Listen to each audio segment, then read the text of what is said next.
काल चांदीवाल आयोगाबद्दल बोलताना देवेंद्र फडणवीस असे बोलले की चांदीवाल आयोगाचा रिपोर्ट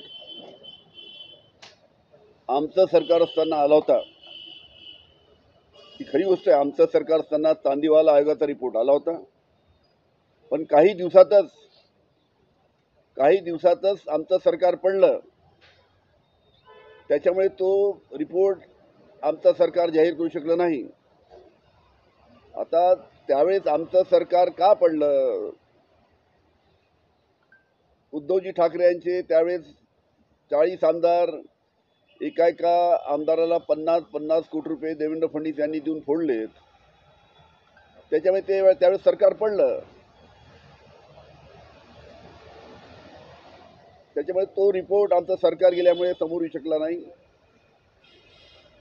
पण आता 2 वर्षापासून हा रिपोर्ट त्यांच्याकडे आहे. होम डिपार्टमेंटला हा चांदीवालचा रिपोर्ट पडलेला आहे.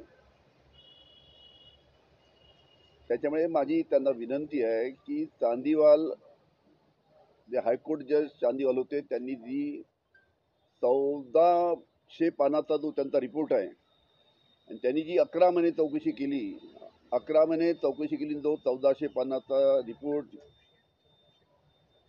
न्यायमूर्ती चांदीवाल यांनी जो दिला होता, तो त्यांनी त्यांच्याकडे डिपार्टमेंटला आहे, देवेंद्र फडणवीस यांच्याकडे आहे, तो त्यांनी जनतेसमोर आणावा, एवढीच माझी त्यांना विनंती आहे. जनतेसमोर तो रिपोर्ट आणल्याने जनतेला माहीत होईल की माझ्यावर जे आरोप त्यावेळेस करण्यात आले होते त्याच्या बाबतीत चौकशीमध्ये काय आढळलं. पण हा रिपोर्ट जनतेसमोर का आणत नाही याचं मला अतिशय आश्चर्य आहे.